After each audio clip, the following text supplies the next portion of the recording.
On continue cette émission avec Constance Scherer, Constance qui va réaliser un défi qui est assez incroyable, qui consiste à gravir les 7 plus hauts sommets du monde, c'est-à-dire sur chaque continent, le plus haut sommet, en fait, plus précisément, le plus haut sommet de chacun des continents, plus précisément, parce que sinon tout se passerait dans l'Himalaya plus ou moins. Donc déjà explique-nous pourquoi ce projet qui peut paraître comme ça fou en fait. Oui, c'est un projet un peu fou. Aujourd'hui, je serai la deuxième française à réaliser ce challenge, donc 20 ans après Christine Janin, qui l'a réalisé en 72. Et en fait, je réalise ce challenge en hommage à mon papa qui est décédé d'un cancer du pancréas en 2007. Et il se trouve qu'il y a maintenant tout juste un an, j'ai retrouvé une lettre où il expliquait qu'il souhaitait que ses cendres soient dispersées sur le plus haut sommet de chaque continent, donc le fameux Seven Summit Challenge. C'est pas évident forcément de découvrir cette lettre et puis surtout d'y répondre parce que c'est quand même un défi hors norme. Comment tu t'y prépares?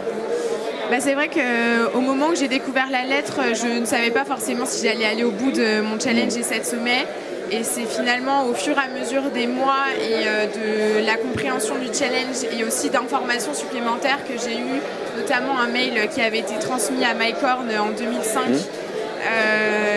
Écrit par mon papa qui en fait souhaitait véritablement faire ce challenge pour lui, pour faire quelque chose de sa vie et pour montrer, quelque chose de vrai de sa vie et pour montrer à quel point quand on est malade il faut être capable de continuer à se battre, et c'est ça le message qu'il voulait faire passer.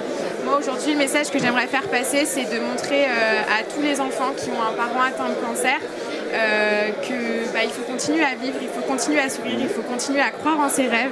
Et c'est pour ça que j'ai lancé aussi mon association pour 7 sommets contre la maladie, donc qui a pour but d'accompagner des enfants qui ont un parent atteint de cancer. C'est ça, parce qu'on va au-delà de la simple histoire personnelle. Voilà, il faut l'englober dans quelque chose de plus large, c'est ça, comme tu dis, continuer à croire en ses rêves. Et puis même quand on est malade, continuer à se battre, continuer à aller de l'avant, c'est le message fort en fait, quoi. Ouais, exactement. En fait, au début, je pensais pas forcément,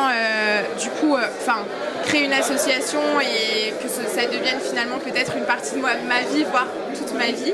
Et c'est au fur et à mesure des mois où je me suis rendu compte que j'avais pas envie de rendre de faire ce challenge pour moi personnellement et rendre juste un hommage à mon papa. J'avais envie que ce soit quelque chose de beaucoup plus gros et qui puisse finalement aider beaucoup plus de personnes.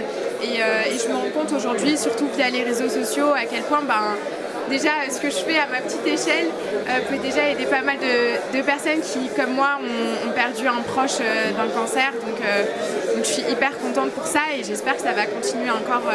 Même si pour le moment, c'est le début, je suis encore en Master 2, je finis en septembre mes études et après je serai à 100% sur le challenge.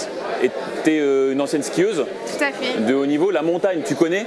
Oui. Tu connais ces dangers? Parce que souvent le problème c'est quand les gens vont dans un défi comme ça, les dangers de la montagne on ne les connaît pas très bien.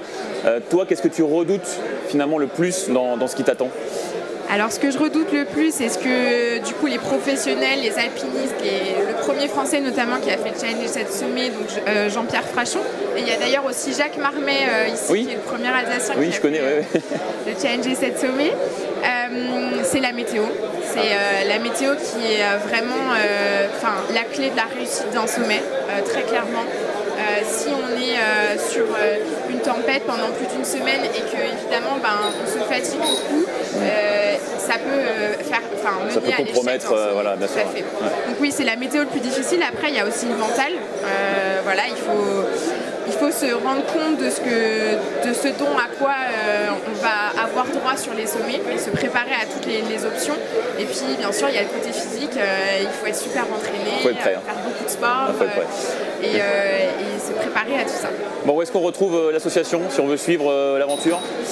Alors on retrouve sur à peu près tous les réseaux sociaux, mais je suis principalement sur Instagram, 7 sommets-du-bas Constance. J'ai aussi ma chaîne YouTube et puis si vous avez envie de soutenir le projet, c'est aussi possible via une cagnotte Hello Asso, 7 sommets contre la maladie. Parfait, le message est passé, j'espère en tout cas. Merci beaucoup Constance d'être passée nous voir dans ce village des IS. Alors ça c'est le gros défi. Nous on a des petits défis tous les jours, alors c'est beaucoup moins compliqué, hein. Vous allez voir, on vous fait gagner des petits cadeaux, des petits goodies. C'est le défi du jour, regardez.